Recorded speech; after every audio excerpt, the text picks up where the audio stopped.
I was born here in Colorado Springs, so it's really nice to be here again. Especially looking out over Pikes Peak from this vantage point. As a child, I used to look at Pikes Peak from my bedroom window. I lived here for a few years before we moved away to live internationally. So it's a very special mountain. Jennifer Forrester, Jahujivgados, Eshte Maskoket Ois, Ejaswalgi Tois. I'm saying I'm a member of the Creek Nation and Muskogee and Beaver Clan. I'm extremely honored to be reading with Joy Harjo tonight. Mado for coming to be with us this evening, Joy. I began reading her poetry when I was 11, 12 years old. My mother introduced me to her poems, and it meant so much to me to read a poet who was a woman and a Creek woman. So she really did open my heart to poetry, and I am grateful. So I'm just going to read one poem to honor her this evening. And I'll read the title poem from my book, Leaving Tulsa. A little background. I lived in New Mexico for many years, and I was at the Institute of American Indian Arts. My grandparents were living outside of Tulsa in Jinx, and I began to drive to visit them as often as possible. Particularly after my grandmother passed, I went and spent a lot of time with my grandpa. So I spent a lot of time on the road. So a lot of my poems are inspired by the road. And it's called Leaving Tulsa because I felt like I was always leaving and arriving at the same time. This is for my Aunt Cosetta. Once there were coyotes, cardinals in the cedar. You could cure amnesia with the trees of our back 40.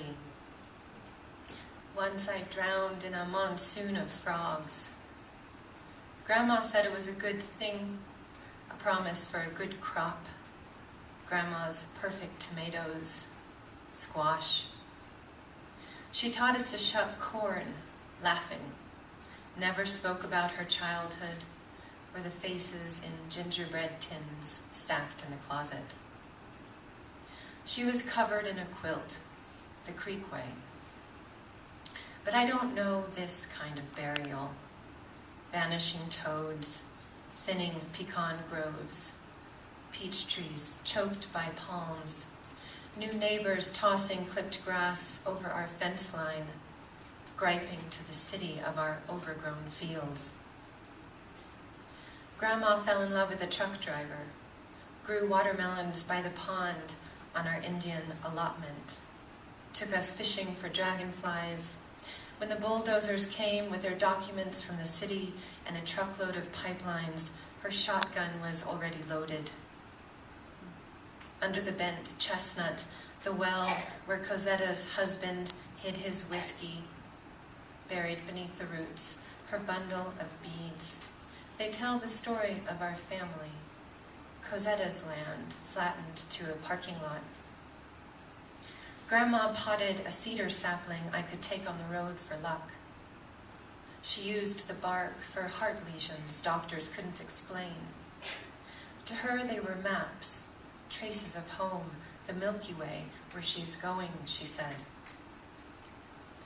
After the funeral, I stowed her jewelry in the ground, promised to return when the rivers rose. On the grassy plain behind the house, one buffalo remains. Along the highway's gravel pits, sunflowers stand in dense rows. Telephone poles crook into the layered sky, a crow's beak broken by a windmill's blade. It is then I understand my grandmother. When they see open land, they only know to take it. I understand how to walk among hay bales looking for turtle shells, how to sing over the groan of the county road widening to 4 lanes. I understand how to keep from looking up. Small planes trail overhead as I kneel in the Johnson grass, combing away footprints. Up here, parallel to the median, with a vista of mesas weavings, a sky, a belt of blue and white beadwork, I see our 160 acres stamped on God's forsaken country, a roof blown off a shed, beams bent like matchsticks, a drove of white cows making their home in a derailed train car. Thank you.